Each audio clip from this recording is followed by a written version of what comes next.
La primera clase sobre diagnóstico precoz de cáncer en edad pediátrica. La segunda clase sobre estilo de vida saludable.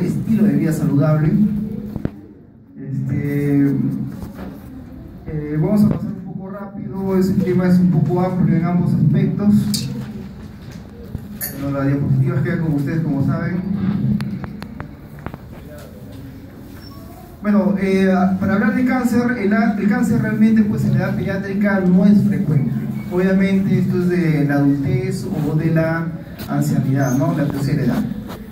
Sin embargo, es la segunda causa de muerte en el grupo entre 5 a 15 años, sobrepasada solamente por accidentes, así que es una causa importante. Y es importante el diagnóstico precoz. ¿Por qué? Porque esto permite que el paciente pueda sobrevivir o salvar la afectación del órgano, ¿no? Sin embargo, dado que es raro, generalmente los pediatras o los médicos generales pensamos en última instancia en cáncer, no pensamos como primera posibilidad mayormente. Como les dije, pues la sobrevida, la mortalidad disminuye con el diagnóstico precoz. Por ejemplo, un retinoblastoma puede salvar la visión y la vida. Un osteosarcoma puede salvar también la vida y la pierna. ¿Sobre qué cánceres son los más frecuentes en pediatría? Como ven ustedes ahí,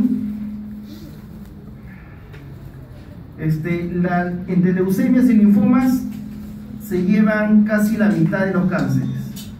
Si le sumamos los tumores del sistema nervioso central como astrocitomas, sumarían 2/3 de los cánceres. Es decir, que los cánceres más frecuentes son los hematológicos, los segundos de frecuencia son los del sistema nervioso central, y entre los dos se llevan el 2/3 de los casos de los cánceres. Como ven ahí, de 0 a 14 años, de 15 a 19 años, fíjense la leucemia, linfomas, sistema nervioso central. Lo mismo que pasa prácticamente de los 15 a los 19 años, ¿no? Pero acá empiezan a predominar un poquito más los carcinomas, melanomas y tumores de células germinales. ¿Cómo se manifiesta un cáncer? Se manifiesta de múltiples maneras. A veces se manifiesta con fatiga y anemia, que puede dar luz a una leucemia. A veces con petequias, equimosis, que también la leucemia, ¿no? Cuando infiltra la médula. Fiebre, dolores óseos, como en sarcomas, osteosarcomas. La cefalea matinal con vómitos es muy característica de tumores del sistema nervioso central. Adenopatías que no responden a los antibióticos, ¿no? Linfomas. La leucoria en el retinoblastoma. El edema facial y cervical, un síndrome de vena cava superior, y linfomas en tumores del mediastino, ¿no? Masas abdominales a veces, tumor de Wilms, hepatoblastoma, neuroblastoma, ¿no? Entre los tumores más frecuentes, me voy a volver a dar con tortícolis.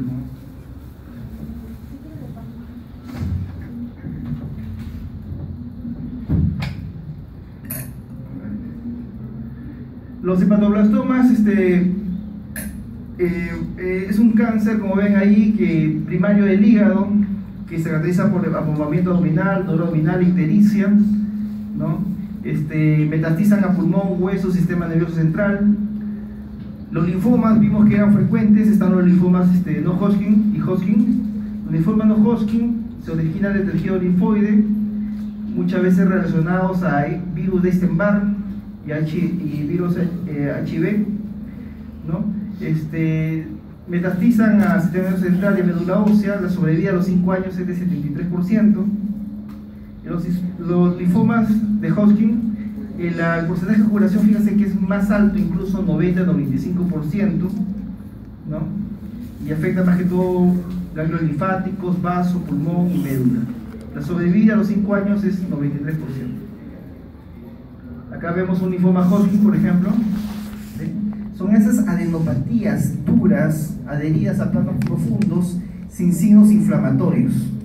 Como ven ahí, no hay eritema, ¿no es cierto? No son dolorosas. Acá tomamos una placa, por ejemplo, este niño le tomamos una placa y fíjense, ¿no? adenopatías grandes, mediastinales. Otro tumor frecuente de infancia son los neuroblastomas.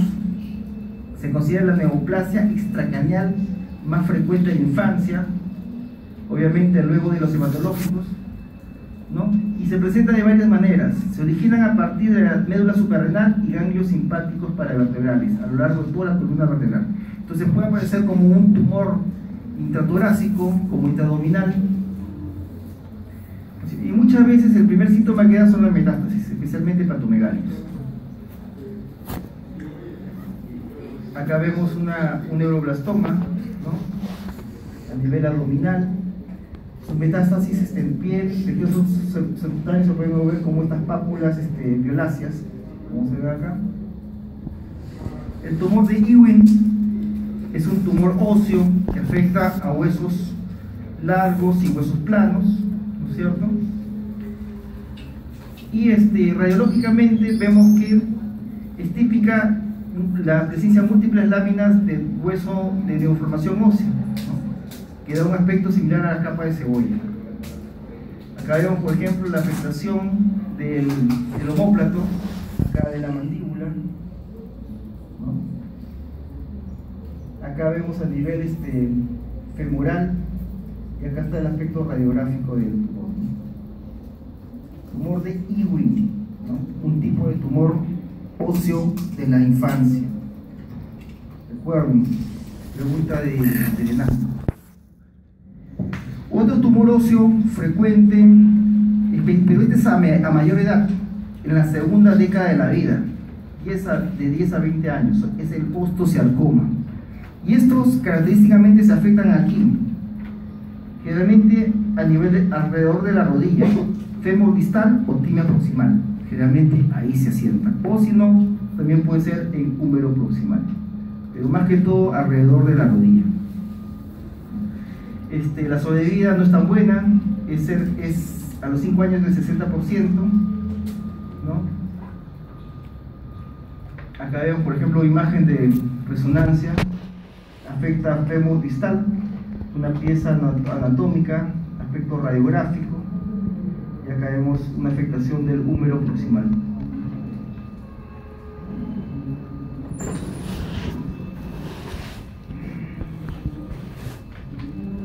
Los rhabdomyosarcomas son otros tumores de la infancia que se originan del mesodermo diferenciado. Hay el tipo embrionario y el tipo alveolar. Los de tipo embrionario tienen buen pronóstico, generalmente afectan cavidad nasofaringea, conducto auditivo, región mastoidea, y los tipo alveolar afectan troncoextremidades y generalmente tienen no buen pronóstico, ¿no? La sobrevida es 62% en 5 años. Acá vemos un rhabdomyosarcoma de órbita, fíjense cómo produce proptosis. Luego vemos los tumores renales. Hay un tipo de tumor renal clásico de la infancia que se llama tumor de Wilms. Por favor, señoritas. Apréndese este tumor porque es muy clásico, pregunta de examen.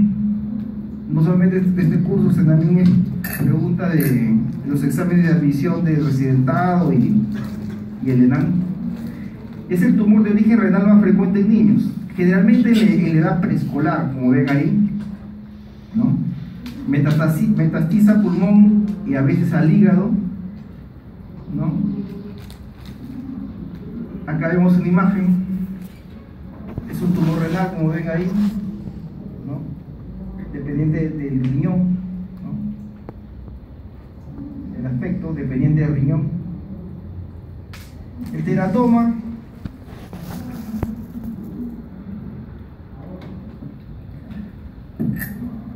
teratoma es un tumor benigno. En el 75% de los casos acá vemos un teratoma sacrococcígeo.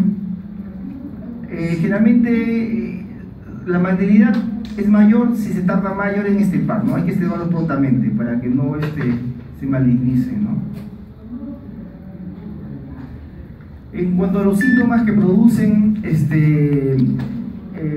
los cánceres en niños, hay que tener en cuenta mucho la cefalea. Habíamos hablado que los tumores cerebrales son frecuentes en niños, ¿no?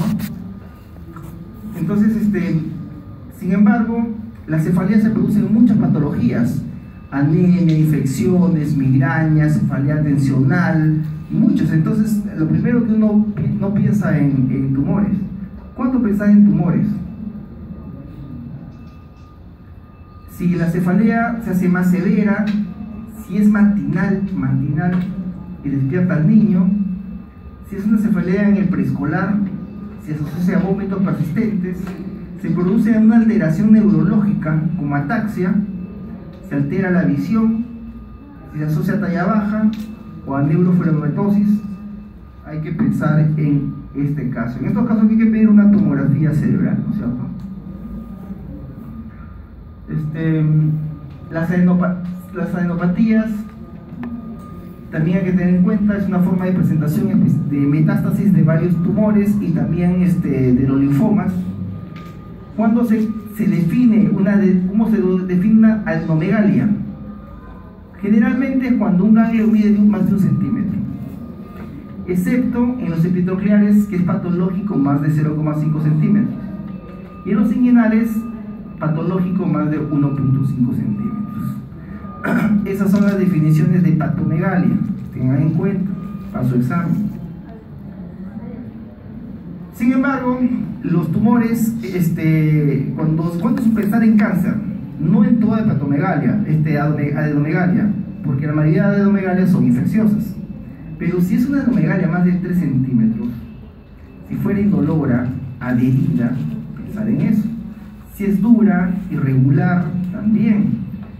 Cuando afecta a nivel supraclavicular, implica drenaje de órganos intratorácicos, o sea, hay que pensar en eso, y también debe, ¿no?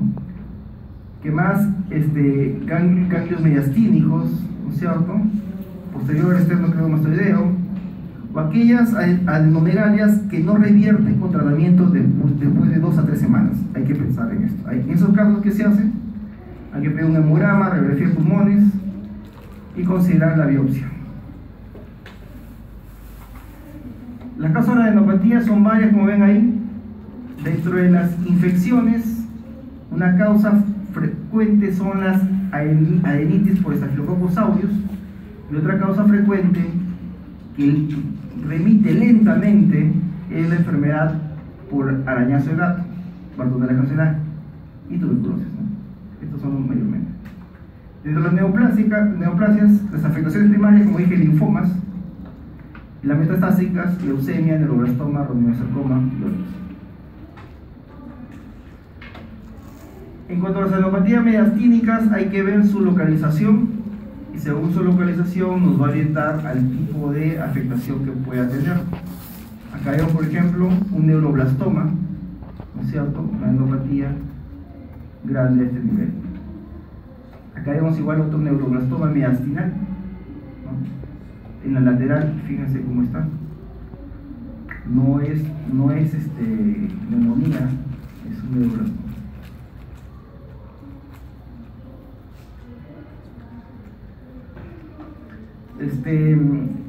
Ahora, hay que considerar la edad, dónde está la masa, si hay síntomas respiratorios, para tratar de ver la etiología de la masa mediastínica. En niños con SOC recurrente, ¿no? Siempre hay que pedir una placa de pulmones. No voy a hacer que tenga algún tumor, alguna adenopatía que produzca compresión bronquial y sea causa del sibilante persistente. En algunos casos se puede producir el síndrome de Horner, ¿no? Especialmente cuando afecta el ápice de la cavidad torácica.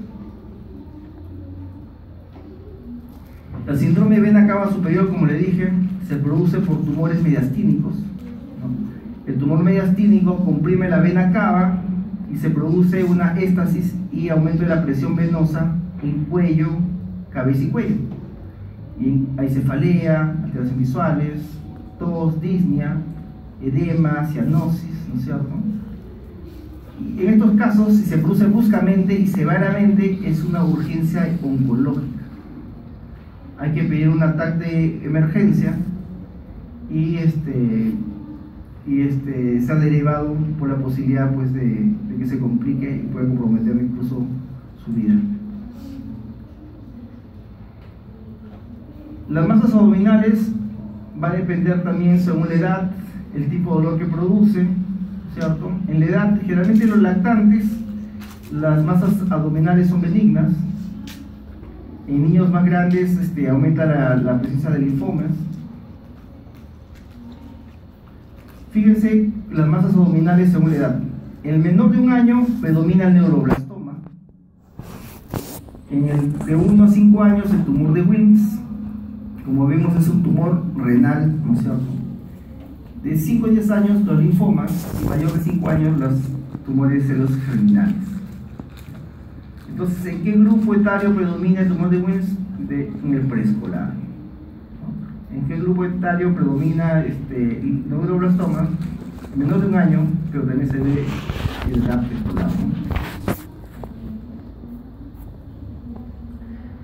Puede haber síndromes que se asocian a tumores, por ejemplo, el síndrome de Beckwith-Whitman, a tumor de Wilms y hepatoblastoma, la hemipertrofia, a tumor de Wilms. El tumor de Wilms también se asocia a enididia y malformaciones de genitourinarias, ¿no? Si el paciente presentara palidez, petequia, equimosis, adenopatías, ¿no? Y hepatomegalia, sospechar pues de un compromiso de médula ósea, especialmente leucemia, ¿no es cierto? El neuroblastoma, como vimos, produce nódulos subcutáneos a nivel de piel, indolores, de tinte azulado, esas lesiones que vimos en piel, ¿no? Y las masas, una asociación entre masa abdominal y mandibular puede ser en linfoma Burkitt. Según la localización, una masa en hipocondrio derecho, hay que ver la posibilidad de hepatoblastoma. Una masa en un flanco firme, lisa, que no cruza la línea media y pelotea, tumor de Wilms. Ya, pregunta de examen. ¿Qué tumor no cruce la línea media? ¿No? Lisa, pelotea, tumor de Wilms. Una masa que esté en flanco, que es dura, irregular, cruza la línea media, podría ser neuroblastoma. ¿Ya? O sea, acá hay dos diferencias entre el tumor de Wilms y neuroblastoma. Recuerda que estos dos se presentan en el preescolar.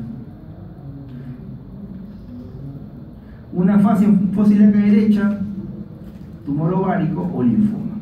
No siempre es un plastroma pedicular. A veces se presenta esto como un abdomen agudo, pero no se diferencia de plastroma pedicular. ¿No es cierto? Ya estamos acabando. Las citopenias, ¿no? La presencia de anemia, leucopenia, trombocitopenia, ¿no? Puede orientar a la leucemia. La leucemia infiltra médula ósea y produce una caída de las 3 series, una pancitopenia. La causa más frecuente de anemia no es la leucemia, obviamente, es la falta de hierro, ¿no es cierto? Por eso hay que pedir recuento reticulocitario ante una anemia. Si vemos que los reticulocitos están aumentados, ¿no? Dándole hierro, entonces se supone que es una anemia regenerativa y se aleja un poco de una leucemia. Pero si vemos que los leucocitos están bajos, orienta una anemia a regenerativa, que puede ser por infiltración de médula ósea y hay que estudiarlo más. Es característico de la leucemia, la leucopenia y la presencia de blastos en el hemograma. ¿Ya? La presencia de blastos es muy característica, ¿ya? Pero hay que recordar que un 30% de las leucemias no hay blastos. Entonces no descarto también la posibilidad que no haya.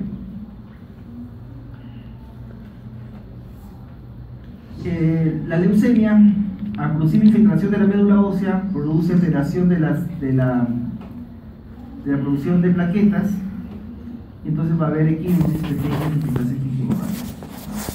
¿Cómo confirmamos una leucemia? ¿No? Se hace un mielograma en la cual se ve más del 25% de blastos. Una vez sospechada leucemia, hay que derivarlo a un centro especializado para hacer la caracterización completa del cuadro. Hay que hacer estudios de inmunofenotipo, índice de DNA y citogenética. Esos estudios son fundamentales para iniciar tratamiento de la leucemia. Generalmente solo centros subespecializados tratan estos cuadros, o sea, no lo hacen los hospitales de tercer nivel, no, lo hace el INEM, el Hospital del Niño, nada más. El dolor óseo es otra forma que se puede presentar un cáncer. El dolor óseo más frecuente en pediatría. A ver, señorita, ¿usted qué está hablando? Está grabando.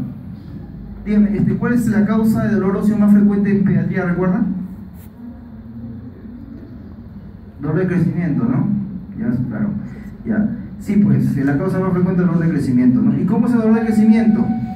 Generalmente aparece en el escolar, preescolar, después de un día de actividad, llega a las 6 de la tarde, 8 de la noche y empieza un dolor intenso en piernas. Hasta llora, ¿eh? Es muy intenso. Entonces, la mamá le da, pues, le calienta la pierna, le da su ibuprofeno, duerme, le pasa y el día siguiente corre tranquilo. Pasa unos días, le vuelve a dar. Pero el día siguiente corre tranquilo.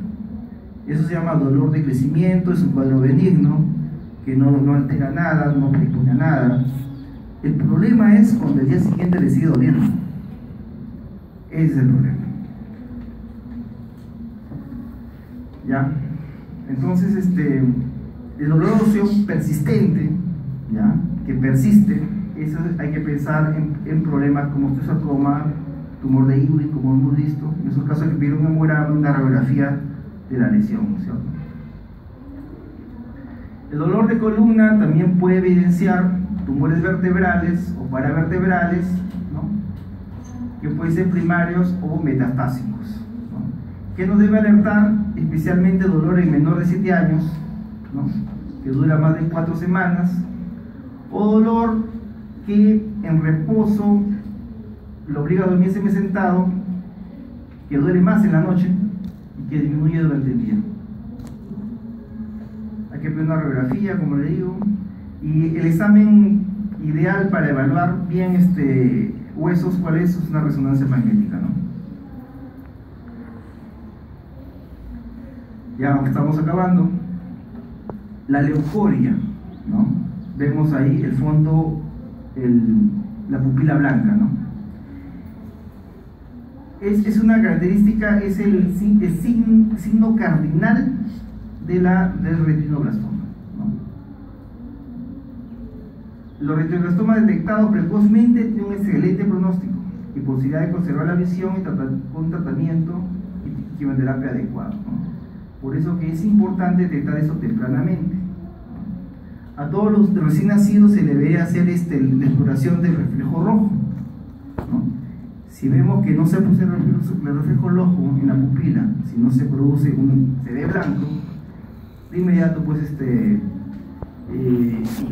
consultar al oftalmólogo y iniciar el tratamiento, ¿no? Y los estudios. La proptosis y el dolor ocular se presentan en etapas avanzadas de enfermedad, ya cuando lo más seguro es que va a perder la vista, si es que no pierde la vida. Es una pena realmente, algo que se puede diagnosticar en los primeros meses de vida, porque esto lo tiene generalmente al nacimiento. Llega a este estado en el cual ya perdió el ojo y probablemente metastiza a nivel intercerebral y pueda perder la vida, ¿no? Es como el examen físico que lo pueden descartar simplemente. Muy bien, para terminar, debemos diagnosticar precozmente el cáncer infantil para disminuir su mortalidad y secuelas. Este es el mensaje.